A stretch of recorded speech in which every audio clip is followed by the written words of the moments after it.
It is hard to put your finger on it because they are serious as well, but they tell me the universe laughs all the time. Yeah. And when they laugh, it's kind of like this rumbling feeling, and I can feel this laughter, and they show me the laughter, and I feel it in my chakras, but it's like the whole universe is always laughing, but the universe is feeling every emotion all simultaneously in the different vibrations. One of the funniest things that happened to me was I was with my brother in the very early days of channeling. I'd only been channeling a few weeks, and I lived in this flat with my brother, and he used to ask me all these questions, and he would help me channel, and he would explain to me what the messages were because he'd done research and I hadn't. And once we had hardly any food in the house, and we were trying to work out what to have for dinner, and then my guide at the time, which wasn't the 9, it was the same guide but in a different form, channeled me this cook.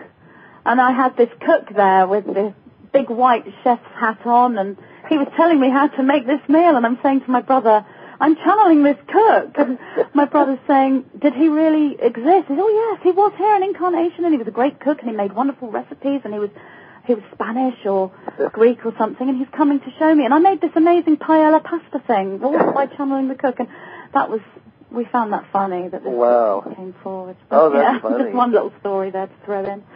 I love it. What does they say about Gaia, or the Earth, being an entity, and that she's also ascending in her own way, and that, in other words, the interconnection of the microcosm and the macrocosm? Well, yes, absolutely. Earth is a living, sentient being. And obviously she's a perfect blend of masculine and feminine, but also on another level she is female.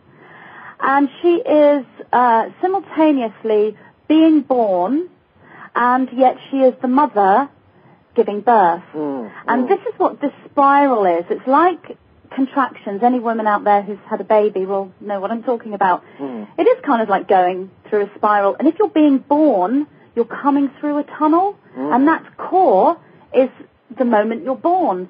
And the same thing kind of happens when you're giving birth. It's like you're moving in a spiral as these contractions come to the core when you give birth. And that is exactly what is happening to the Earth. She is being born is one metaphor, and the other metaphor to use is that she is giving birth, and we are her midwives, helping her to have her baby. So absolutely, the Earth is a sentient, loving being, and she has chosen now to ascend. She's chosen to give birth or be born. It's her conscious choice, and we, as her conduits, we are going with this, and she is pleased we're going with this. But I have to say, she could do this on her own without us, because she's made the choice, and the higher energies are here to help Earth, but it's a smoother ride. It's like a woman giving birth on her own in a room without a midwife. She can do it on her own, but she needs to have the support of the midwife with her.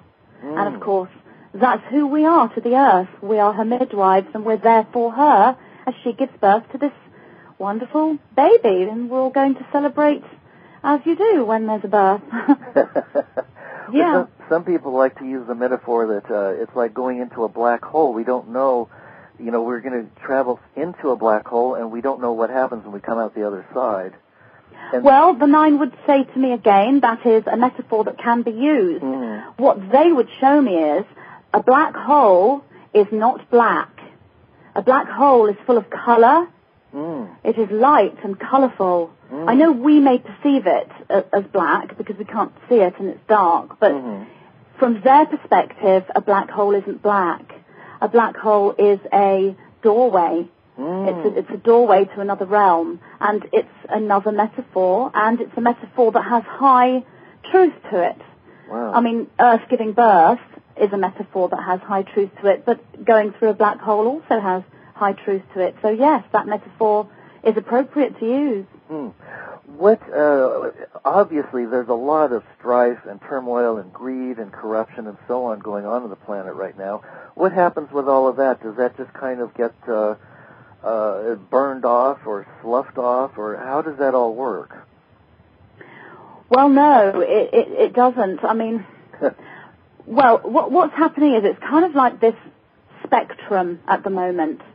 In the past, there's been sort of all this dark and light mixed in together, and as we know, the planet has been in a darker grip because it's been, you know, controlled, and most of the inhabitants of Earth have been in a state of forgetfulness and unawareness, and now that's changing. They're all becoming aware and becoming light. So you've got this kind of spectrum with love at one end and light and awareness and understanding and people walking in alignment and abundance and synchronicity and connectedness. And then on the other side of the spectrum, you do have people who are not awake, people who are afraid, people living in fear and you know, all the negative fear derivatives, and that's very dark.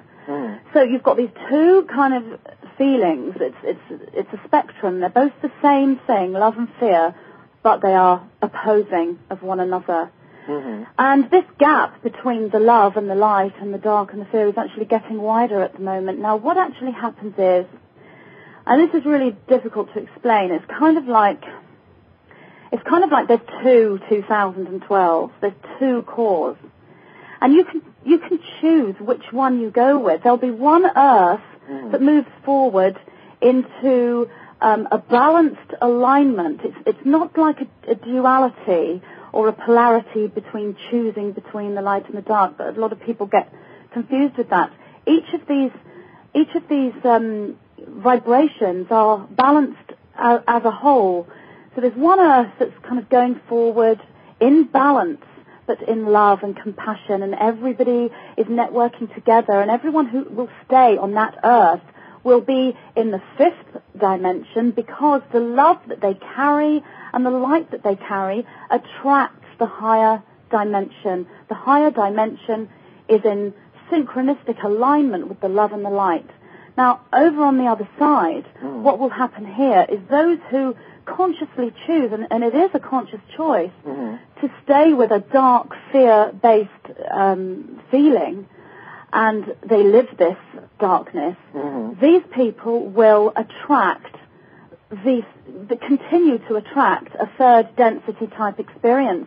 So there is an Earth for them, and they will go forward to a core, and there will be a change, but it's not an ascension experience. It will, and I think the metaphor of being moved to another third density environment similar to Earth, that's the metaphor to use. The Earth that we know it has chosen to go into the light. So those that go with her are going with the Earth and moving into the fifth density, and that is the new Earth. And she's going with it now. I mean, this isn't something that's happening in the future. This is happening now, today, and we are like in it.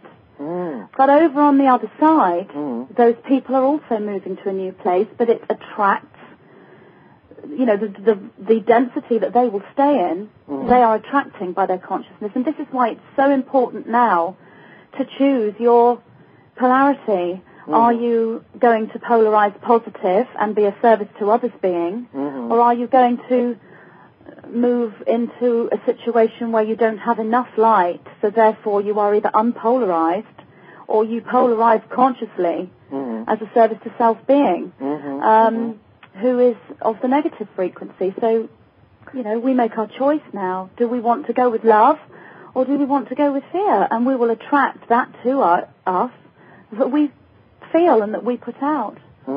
That's what's happening on both these frequencies. We're attracting to us now more than ever that which we've always known as the law of attraction. That exact philosophy is now working now in a much closer way than it ever has before. I mean, you can literally have a thought and it will manifest very, very quickly. And so it's very important now to be aware of what your thoughts are and make sure they're always in alignment with what the planet and the universe want